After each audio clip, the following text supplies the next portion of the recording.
Olá, bom dia, seja bem-vindo, seja bem-vinda ao A Notícia de Frente desta quarta-feira, hoje dia 17 de março de 2021. Chega junto, participe aqui com a gente, seja também um dos nossos comentaristas. Bom dia, o Haroldo Arruda Júnior. Bom dia, Nayara, bom dia, o Lúcio Soares, bom dia a todos os nossos queridos telespectadores, uma excelente quarta-feira a todos. Bom dia, Lúcio. Bom dia, Nayara Moura, bom dia, professor Haroldo Arruda. Bom dia. Bom dia a você que nos honra com a sua companhia. Gente, mais um dia aí com números altos de morte. Daqui a pouco a gente vai falar tudo isso aqui. Mais gente esperando na fila de UTI, mais de 90 pessoas ontem, segundo o Estado, esperando por um leito de UTI, Lúcio, na fila. Já pensou? Em São Paulo, 80 pessoas morreram na fila de espera. Olha que dado assustador. E no Rio Grande do Sul, são mais de 300 pessoas na fila de espera por uma UTI. Né? A situação é crítica. E o seguinte, ontem, mais um recorde nacional no número de mortes aqui no país. Raspou em 2.800 mortes. Para ser mais exato, 2.798 mortes em todo o país, o maior recorde, né? O número mais alto de mortes desde o início dessa pandemia. A situação é caótica, gravíssima. Infelizmente tende a piorar, né? Pelo menos nas próximas semanas, por conta da estrutura de saúde que o país porque vem sendo, no número de mortes aí, pelo menos, e de casos também, é um recorde atrás do outro, né? Todo dia, o número do dia posterior, ele supera o do dia anterior, né? E o problema é exatamente na estrutura de saúde que o país não tem. Só para você ter uma ideia, nós temos, no caso, não adianta só ter UTI, você precisa ter pelo menos 6 profissionais dentro da UTI para operar uma UTI, dentre eles um intensivista. O Brasil tem hoje 6.500 intensivistas, precisando, de acordo com a demanda que nós temos hoje por conta da Covid-19, de pelo menos 40 mil intensivistas. Daí você vê já o drama que é a questão da Covid-19, né, no nosso país. Pois é, e a nossa grande esperança está na vacinação. E hoje será retomada em Cuiabá a vacinação da primeira dose para idosos de 80 a 84 anos. Quem vai trazer todos os detalhes para a gente é o repórter Oliveira Júnior. Vamos então ao vivo com Oliveira. Oliveira, é preciso fazer esse cadastro da primeira dose? Como que vai funcionar? Bom dia.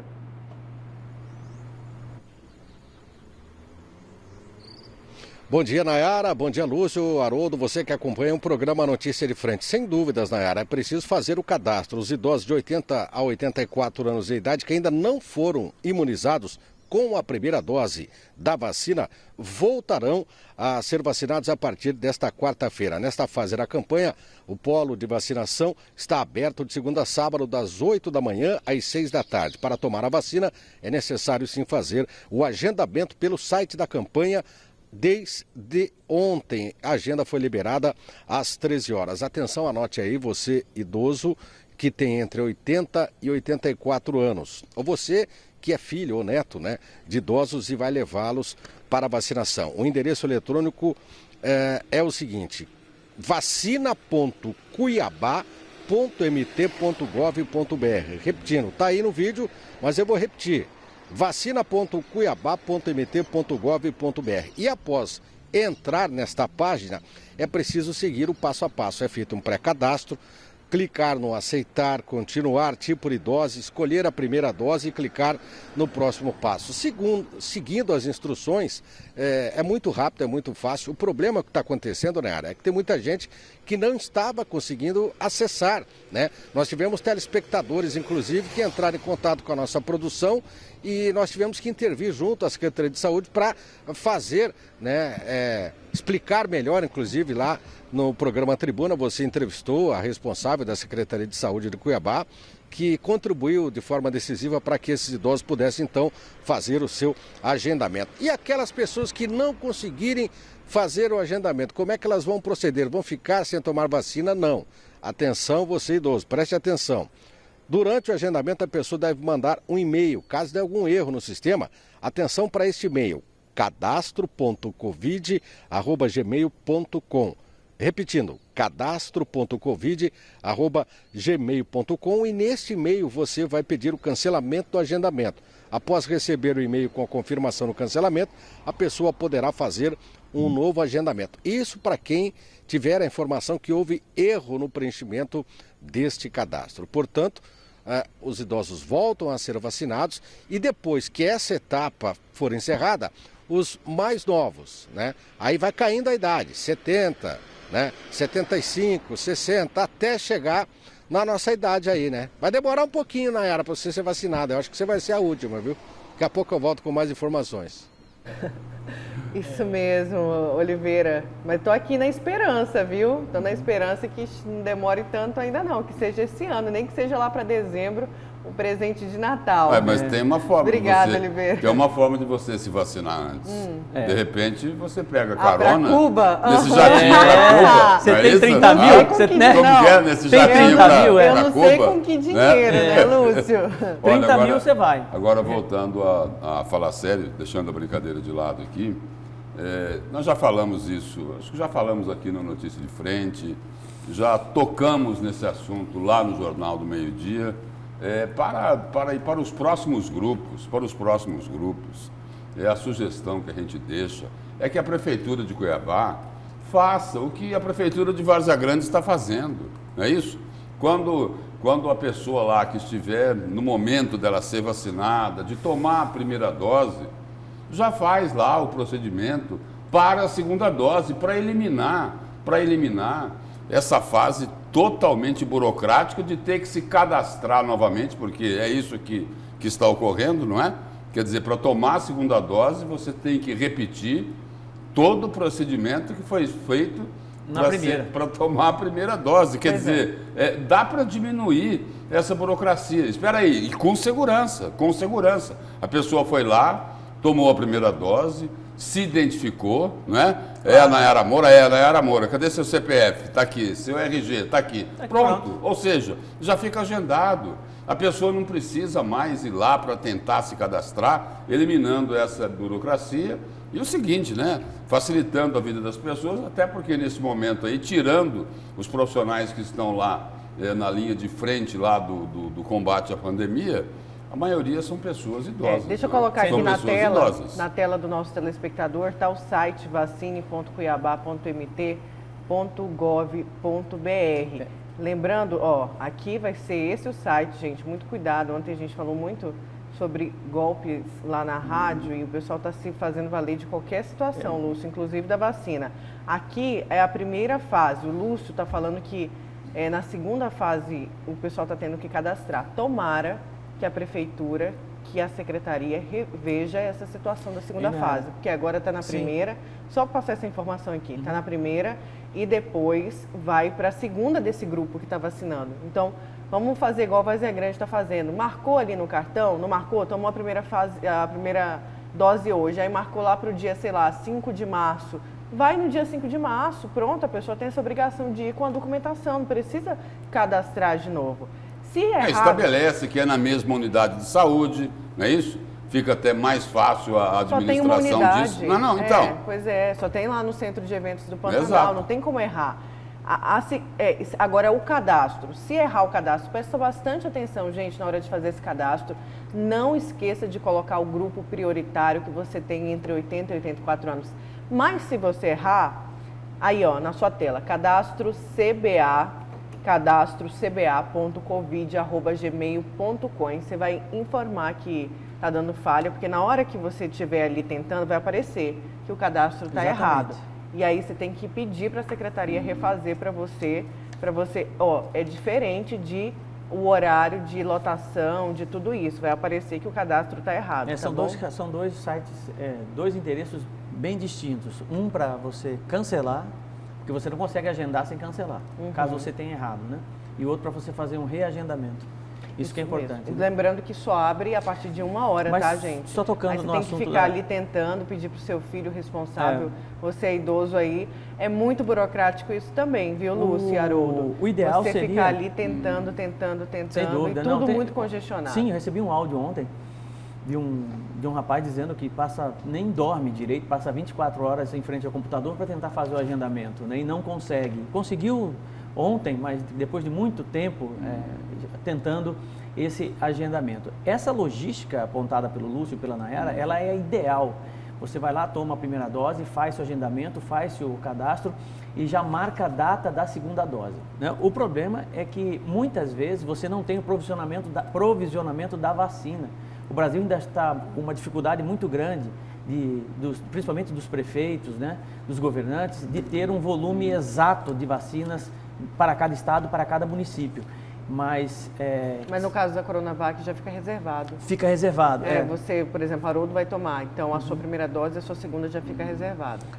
E aí, mas tem um outro detalhe também que são as perdas, né? Existe um cálculo feito pelo Ministério da Saúde de 5% de perdas de vacina. Nós perdemos agora recentemente R$18 mil em vacinas Coronavac e Sinovac em Cuiabá porque congelaram, tá sabendo? Não. Né? Tá. Congelaram, exatamente. Essas vacinas congelaram e foram perdidas. Enfim, mas está dentro do cálculo aí de perda do Ministério da Saúde. Deixa eu colocar algumas participações aqui dos nossos telespectadores nesta manhã. Bom dia, Nayara. O problema no Brasil não vai ser resolvido sem uma revolução, porque enquanto uma enfermeira cuida de 40 pacientes, existe 40 assessores para cada vereador e deputado, pagos com o suor da população. É o Josimar trazendo aqui para a gente. Lembra que eu falei dos médicos intensivistas? Pois no Brasil tem um médico intensivista para 32 mil pessoas. O cálculo é exatamente esse. Aí tem 40 assessores para um vereador. Para um vereador. Ou para um deputado, não é isso? Entendeu? Quer dizer, olha a discrepância, né, da coisa em nosso país. Mas é que eles são seres superiores, não é? Não é isso? Eles estão muito acima dos cidadãos normais, eles são muito mais importantes, não é isso? Não só vereadores, quem né? São esses Deputados estaduais, né? Deputados estaduais, deputados federais, o pessoal também ligado à questão da justiça, né? do Ministério Público, do Poder Judiciário, não é isso? É a turma do Supremo, não é? Os senadores, eles são, assim, seres de uma outra categoria. Por isso é que eles têm todos esses privilégios, né? Todas essas mamatas, não é? Benefício em cima de benefício. É auxílio disso, é auxílio daquilo. E quando você fala, eles não gostam. Olha, esse auxílio não é bem isso, é outra coisa. São ganhos da categoria. Todo mundo recebe isso, até empresas particulares têm direito a isso. Bom, Nossa Senhora. Você tem, né? Eu não. Olha. Auxílio? Coloca na roda aí. Olha, e aí tem um outro telespectador que mandou aqui essa foto ontem, né, que escureceu rápido, que ficou bem nublado e colocou, olha isso, exatamente às 18. O tempo estava bem escuro e de uma hora para outra apareceu esse arco-íris ali, uma luzinha no final, pôr do sol, né? Obra de Deus, amém. São as manifestações para a gente lembrar que Ele está aqui e que tudo isso vai passar. Bom, gente, continuando falando Quando clarear. Quando clarear, né? Quando clarear. Né? Você lembra que você falou para mim sobre a filosofia, que eu sempre trago aqui filósofos, né, homens, né? A Hannah Arendt, né, que é uma filósofa também bastante inteligente, com bons pensamentos, principalmente na área da sociologia política, uma mulher, né? Fiz essa crítica, Lúcio. A natureza pensa, né? Essa foto aí reflete exatamente isso, né? A natureza pensa, ela tem uma singularidade independente de nós, né? Passa. E com UTIs lotadas, o governo de Mato Grosso decide prorrogar medidas restritivas para conter a Covid-19. Quem traz os detalhes para a gente é o Antônio Carlos Silva. O governo de Mato Grosso prorrogou as medidas restritivas para evitar mais infecções por Covid-19 no estado. As medidas restritivas valem até o dia 4 de abril. Vamos citar algumas principais. Supermercados, eles podem funcionar das 5 da manhã às 7 da noite e aos domingos até o meio-dia. Restaurantes, inclusive aqueles de shopping center, podem funcionar aos sábados e domingos até às 2 da tarde. Restaurantes e congêneres podem ter drive-thru até às 15 para as 9 da noite. Eventos podem ser realizados desde que a ocupação não passe de 30% do local ou, no máximo, 50 pessoas. Atividades econômicas, empresas privadas, podem funcionar desde que funcionários e clientes usem máscara, mantenham distanciamento e haja no máximo 50% da capacidade do local. As atividades econômicas estão proibidas das 7 da noite até as 5 da manhã. O que pode funcionar? Serviços essenciais como farmácias e drogarias. Toque de recolher das 9 da noite até as 5 horas da manhã. Transporte coletivo e aplicativos de transporte individual de passageiros podem funcionar normalmente. Já os órgãos públicos estaduais estão com o atendimento presencial suspenso. Bom, continuou como estava, prorrogou, porque aquele decreto, o chamado mini lockdown, que o pessoal diz, ia ser só por 15 dias. E aí venceu ontem e o governo venceu hoje, né? O governo nós podemos ter até por 33 dias esse mini lockdown, né? Já refletindo, de certa forma, o governo vai analisar a situação, está acompanhando a questão de ocupação de UTIs, essa história toda. Mas o Brasil todo está com lockdown em muitos estados por conta exatamente do sistema colapsado de saúde. Né? Vamos esperar. O que eu não descarto aqui em Cuiabá. Eu não descarto. É possível. Né? É possível. Se não, retroceder esses números aí. Exatamente. Que não vem retrocedendo, nós estamos acompanhando. Até aqui não. Vamos aguardar aí essa próxima fase aí dessas medidas restritivas. E é só para colocar, né, era o seguinte, né? Vamos torcer, né? Vamos orar, né? Para que não resolvam, como fizeram lá na primeira edição desse decreto, aquilo lá foi... irem à justiça, né? Para tentar o seguinte, não, tem que flexibilizar, não pode ser esse decreto, essas medidas estão sendo muito restritivas. Bom, já teve a derrota lá, né? Foi a Prefeitura de Cuiabá, né? Foi até o... Bom, primeiro perdeu no Tribunal de Justiça. Perdeu no Tribunal de Justiça, depois no Supremo. Depois foi ao Supremo Tribunal Federal. Vamos aguardar que ninguém ensaie esse tipo de movimento, porque aí é o seguinte, aí é jogar para a plateia e contra a sociedade. Agora, Lúcio, teve uma movimentação, Lúcio Haroldo, depois dessa prorrogação.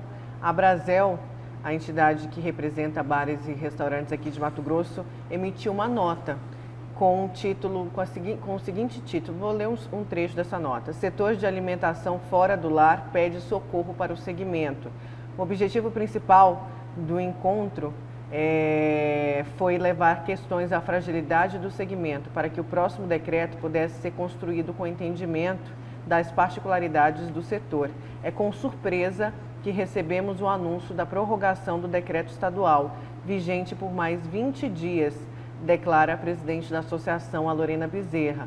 A Brasel apoia as restrições e é contra a aglomeração e festas clandestinas, mas reforça que não pode fazer um mini lockdown apenas para um grupo de empresários. Fala o seguinte aqui, a entidade acredita que se todos os estabelecimentos trabalharem como restaurantes, com consumo somente sentados, respeitando todos os protocolos, com o apoio de uma fiscalização rigorosa, esforços conjuntos entre prefeitura e governo, é possível evitar a proliferação da Covid-19. De acordo com a presidente da entidade, a restrição do horário de funcionamento dos restaurantes até às 19 não contribui para a redução do aumento dos casos. Pizzaria, hamburguerias, lanchonetes, restaurantes e congêneres foram impedidos de trabalhar por 15 dias e o número dos óbitos por Covid aumentou. Lorena ainda acredita que os restaurantes não causam aglomeração. É preciso fiscalização e diz mais, que o não funcionamento dos restaurantes aos sábados e domingos já tem acarretado cortes nos empregos e fechamentos de muitas operações no setor. Olha, é preciso entender, né? É preciso entender a reivindicação, a reclamação, o protesto aí dessa entidade aí que representa aí bares, restaurantes, né, e estabelecimentos congêneres, mas tudo bem, causa desemprego, né? Causa muito prejuízo para esses empresários, isso daí todo mundo está cansado de saber. Agora é preciso colocar também o seguinte, é preciso que a entidade reconheça que teve uma parte desses empresários que não obedeceram às medidas restritivas, que permitiram a aglomeração, tentaram enganar a fiscalização. Não teve um aí outro dia que estava lá com as portas abaixadas e com toda a aglomeração lá dentro? Ela fala da união de prefeitura e governo. Espera aí, essa entidade ela tem interesse que as coisas funcionem, não tem? A Abracel não tem interesse? Então por que é que ela não ajuda também a fiscalizar? Por que é que ela não ajuda a fiscalizar? Porque é o seguinte, eles estão defendendo o direito deles trabalharem, deles ganharem dinheiro, deles fornecerem emprego, mão de obra, não é isso? Então, tem dois lados essa questão. Se uma parte desses empresários não tivesse cometido as besteiras que cometeram, a situação poderia ser um pouco diferente. Então, tem essa questão aí, tem dois lados bem distintos. Sim. Causa um prejuízo enorme? Lógico, causa um prejuízo enorme. Mas tem a medida restritiva e aí? Uma parte cumpre, outra parte não cumpre. Quantas vezes nós mostramos aqui bares e restaurantes, tanto no centro da cidade, né? Entendeu? Onde frequentam lá os bacanas, como na periferia, que não respeitavam essas medidas de restrição. Então é o seguinte, aí então vem uma decisão mais dura para tentar resolver o problema. É preciso ter esses dois pontos aí de uma forma bem distinta. Vamos no contraponto do tema. Né? O ano passado, todos esses bares e restaurantes, a sociedade como um todo, cumpriu com a sua parte, né? Acabou entrando no isolamento absurdo, ao meu ver, de forma surpresa, sem aviso, sem nada. As empresas tiveram que fechar as suas portas, né? Aquele primeiro lá atrás. Que era totalmente criminoso. Aquilo lá foi criminoso. Que era desnecessário. Completamente desnecessário, irresponsável e criminoso. Jogando para a plateia, tá? E todos os donos de restaurantes, as empresas todas fecharam, todo mundo num susto, tiveram que readequar funcionário daqui para lá e tal, enfim. A sociedade, boa parte da sociedade, cumpriu, não negligenciou naquele momento, cumpriu as medidas de biossegurança e tentou atender todos os decretos e todas as indicações feitas pela prefeitura e pelo governo. Passou um pouquinho, melhorou a situação, deu uma equilibrada naquele momento. Naquele momento, para ser mais exato, era mais a prefeitura. Todo mundo ficou lá numa boa, tranquilo, tal, os números começaram a melhorar, tal. O que fizeram? Período eleitoral. Um desrespeito por completo para com a sociedade, tá entendendo? Né? Todo mundo se aglomerando, as autoridades nem aí para a Covid-19, porque aí era interesse deles. E os bares e restaurantes ainda sofrendo, tentando respirar para poder fazer com que realmente pudessem pagar as suas contas, pagar as suas dívidas e tentar retomar de forma equilibrada as suas finanças, né? As festas de final de ano continuando, a Secretaria de Ordem Pública não fez fiscalização em lugar nenhum, muito menos na época da campanha, em comemoração de campanha de prefeito, tá entendendo? Carnaval, certo? Aí você tem um índice maior, fecha tudo de novo para arrebentar de novo com todo mundo. Veja bem, não estou defendendo, estou fazendo uma leitura geral do problema. Quer dizer, o problema não está só na sociedade, não está só na questão dos bares e restaurantes. Está também, entendeu, da falta de responsabilidade civil dos nossos governantes lá atrás, que não olharam, não se preocuparam com a sociedade, não se preocuparam com a Covid-19. Né? E agora estão jogando nas costas de uma categoria de eventos, de bares e restaurantes, o problema. Claro, concordo com você, meia dúzia de donos de restaurante causaram um dano gigantesco, sem dúvida alguma. Os bons estão pagando pelos maus. Pagando pelos maus. Eu estou fazendo um contraponto só para a gente ter uma leitura geral, entendeu? Que não fica parecendo que só a Abracel é culpada disso tudo e eles que... Não é isso, não é isso.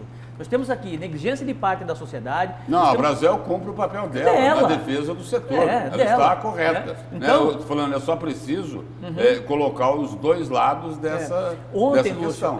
Ontem eu vi um vídeo que está viralizado, vai chegar, quem não viu vai ver, de um dono de restaurante em Governador Valadares e a polícia na frente e ele não deixando a polícia fechar o estabelecimento dele, tem uma formação em direito, né?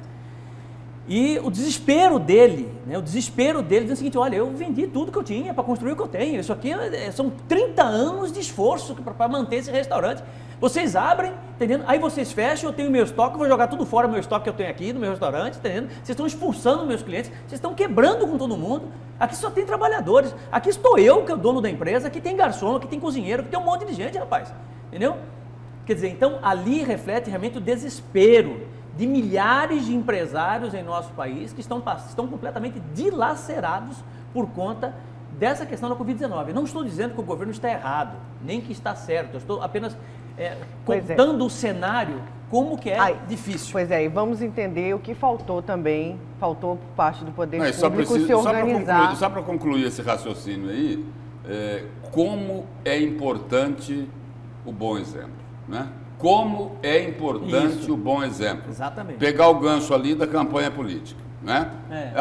Aí é o seguinte, aí terminou a campanha política, né? Aí vem as festas de fim de ano.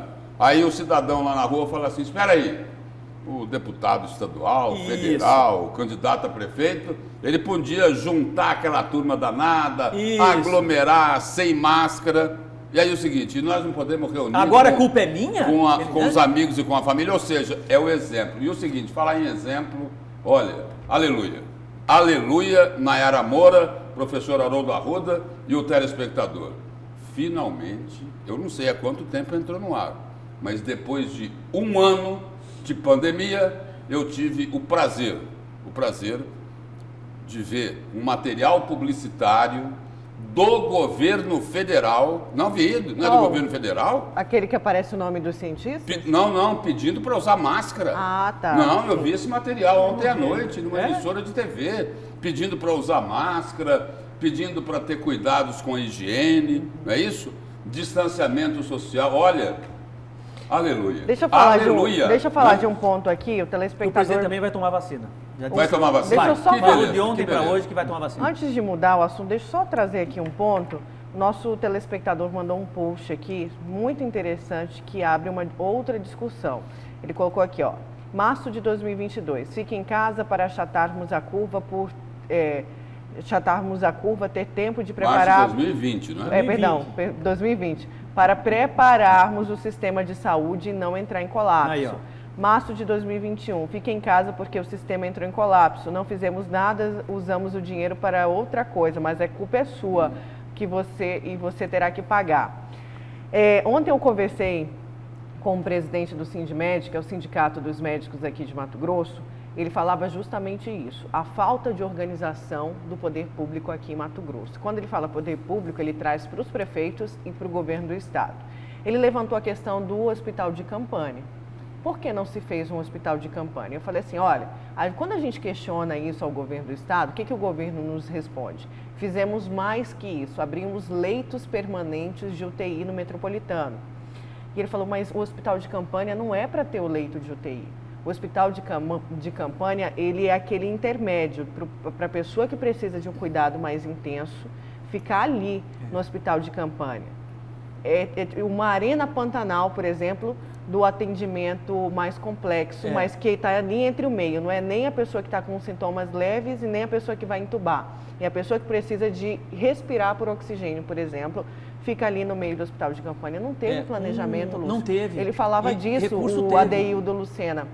Não fizeram uma reestruturação na unidade básica de saúde, não se equiparam, por exemplo, ele falou, sabe o que ia facilitar muito o atendimento? Se tivesse colocado um tomógrafo numa UPA, numa policlínica, um exame rápido para você saber. Espera aí, Nayara, que isso? Não fizeram nada disso. Eu vou discordar de você. Não, eu vou discordar, me desculpa. Espera aí. Lá não tem dipirona, não tem gás, não tem Mas ele estava falando de estrutura precoce. E você está falando de tomógrafo? Sim, não, sim. É o seguinte, as unidades básicas de saúde, elas não funcionam. Espera aí, você recebe aqui no WhatsApp dezenas, centenas de reclamações aqui, no Jornal do Meio-Dia, no Cadeia Neles, lá no Cidade Alerta. Quer dizer, isso. Mas é essa a questão, não fizeram nada de 2022 para cá, receberam gente. Uma montanha de dinheiro lá do governo federal, não é isso?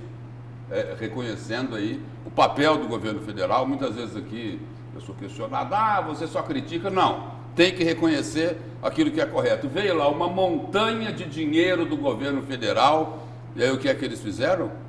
Olha, lá em Rondonópolis mexeram com o quê? Com toneladas de papel higiênico, não é isso? Aqui em Cuiabá teve drone, né? Várzea Grande teve alguma coisa? Não me lembro, né? Se teve, me ajudem aí. Né? Então é o seguinte, e não querem também ajudar as pessoas.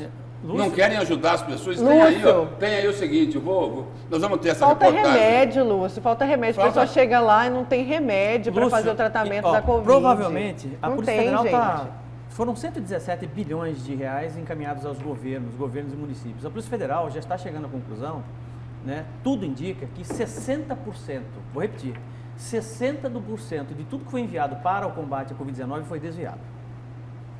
Foi desviado, né? Para governadores e prefeitos. Então você vê o crime que cometeram com relação a essa questão do combate à Covid-19. Eu não acredito nesse número. Eu acho que é o seguinte... Qual o número? 60%. Que roubaram mais da metade? É isso que você está dizendo? Foi desviado. Foi desviado. Esse desviado aí tem uma outra leitura, né? Eu ouvi também, só para contribuir aí, o seguinte, eu ouvi dias atrás, e é uma verdade, tem muito Estado, tem muita Prefeitura que utilizou esse dinheiro do governo federal, que era para socorrer a população no combate à pandemia, para fazer sabe o quê? Para tapar os buracos do caixa. Espera aí, esse dinheiro não era para isso. Não era para isso. Esse dinheiro não era para tapar buraco de caixa. Esse dinheiro não era para esconder a irresponsabilidade dos governantes, os atuais ou os anteriores, não interessa, não é isso? Mas fizeram isso, né? Fizeram isso. Muitos estados fizeram isso aí. E o pior é o seguinte, sabe-se que uma ação de uma bancada federal, por exemplo, junto ao Ministério da Saúde, em uma situação de emergência, lá atrás, por exemplo, lá no mês de junho, julho, se houvesse uma certa assertividade por parte do governo do estado ou prefeitura de Cuiabá também, a construção de um hospital de campanha por conta do Exército, 20, 25 dias, Lúcio. 20, 25 dias o Exército constrói um hospital de campanha com 200 leitos.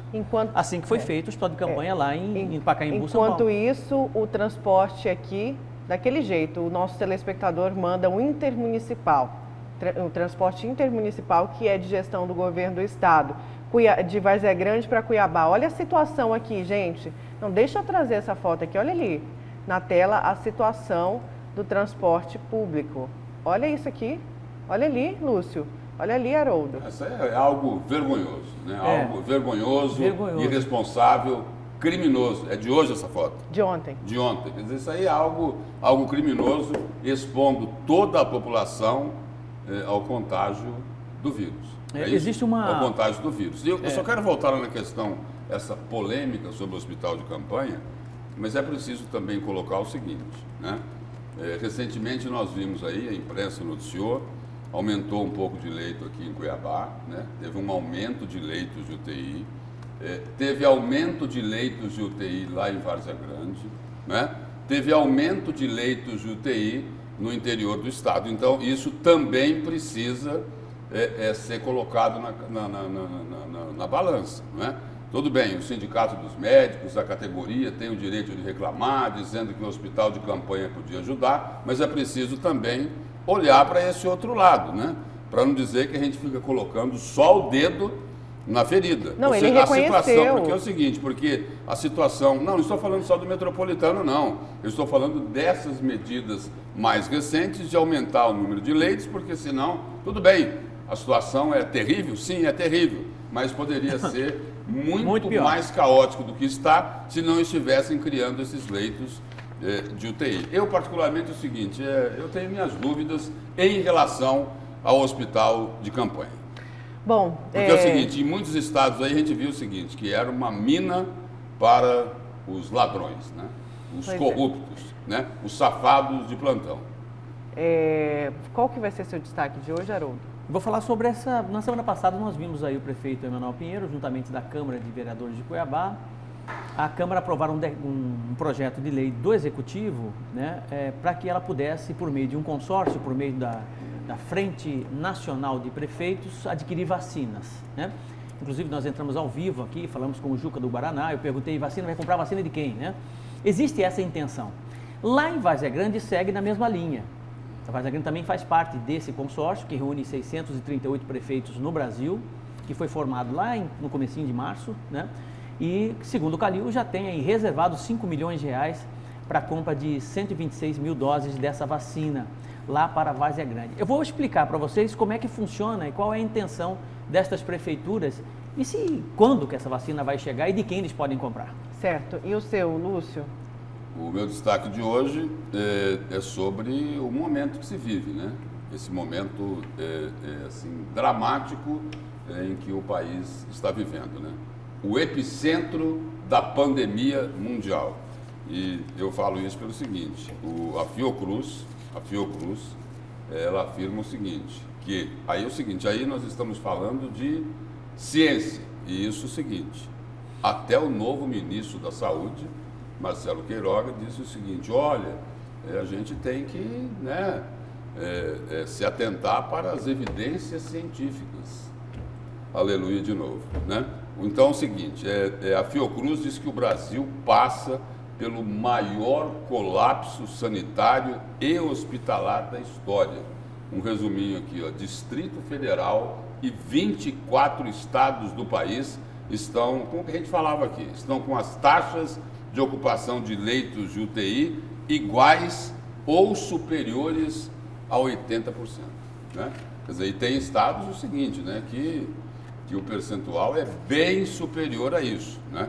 Bem superior a isso, né? E aí, ó, tem 15 estados com as taxas de ocupação de UTIs iguais ou superiores a 90%, que é o nosso caso aqui, né?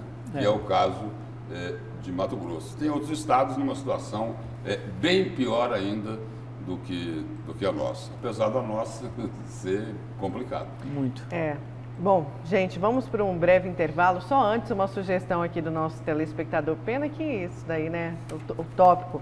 Bancada, vamos pedir para os vereadores, prefeitos, deputados, governador, todos trabalharem de ônibus. Vamos ver se eles topam? Nesse aí, naquele que a gente mostrou ali? Não, esse é outra pessoa. Não, mas naquele ônibus ali, naquele ônibus ali. Vai topar nunca, no máximo vão separar um ônibus para esse fim, né, Lúcio? E só mais uma fotinha aqui de ontem, gente, o arco-íris que formou aqui no final do dia. Obrigada aí ao nosso telespectador pela imagem. Só para contribuir com aquela foto que você colocou dos ônibus, né? Tem um estudo recente de uma universidade em Londres que mostrou que os aerossóis da Covid-19, isso que a gente, os perdigotos, os aerossóis, que são muito menores, eles podem permanecer dentro do ônibus até 30 minutos, até meia hora de forma suspensa. Ou seja, é o tempo suficiente para contaminar qualquer pessoa que esteja dentro do ônibus, né? Daí a necessidade de você utilizar a máscara, uma boa máscara, diga-se de passagem, né? Para que você possa realmente tentar bloquear a contaminação. E olha, agora, tem uma informação aqui na área, rapidinho, antes do intervalo, até para corrigir não, para acrescentar no que a gente estava discutindo aqui, do nosso telespectador fiel aqui, o secretário estadual de saúde, Gilberto Figueiredo. Ele coloca aqui o seguinte, olha, somente a ampliação do Hospital Metropolitano, com essa ampliação foram criados 180 novos leitos de enfermaria e hoje tem 80 novos leitos de UTI, ou seja, um hospital definitivo de 260 leitos. Isso é muito mais do que um hospital de campanha. E no estado são mais de 880 leitos de enfermaria Covid e 550 leitos de UTI. Aí ele conclui com um comentário que eu acho bom citar. A velocidade da infecção do vírus vai a 200 km por hora e a capacidade do país de abrir novos leitos vai a 10 km por hora. Bom, não então adianta, Lúcio. Eu resumo. O que ele está dizendo aí é o seguinte, não adianta, você pode botar 200 leitos, 300, 400, 1000 leitos. Se a sociedade não entender o seu papel nessa pandemia, de atender as normas de biossegurança, não vai resolver nunca. Bom, 6 horas e 42 minutos, vamos para um breve intervalo, na volta tem mais a notícia de frente.